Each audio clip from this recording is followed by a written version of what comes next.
আব্বা তুমি তো লোভী কেন? আরেকজনের বাড়ি থেকে মোটরসাইকেল নিতে চাও? স্বামী আর স্ত্রী বানাইছে কোন মিস্ত্রি, এটা আসলে কারোরই জানা নাই। আমার আর শারমিনের লেখা আল্লাহ নিজের হাতে লিখে দিচ্ছে, এই জন্যই আমাকে বিয়ে হয়েছে। এখন এখানে বসে কান্নাকাটি না করে ঘর থেকে যাও।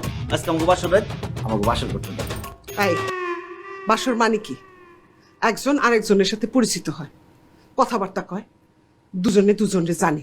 আরে এই মারে তো তুই জন্মের পর থেকে চিনোস, কথাবার্তা হয় প্রত্যেক দিন। এর সাথে আবার আলাদা করে বাসর করার কি আছে? আচ্ছা ঠিক আছে, বাসর করুন না।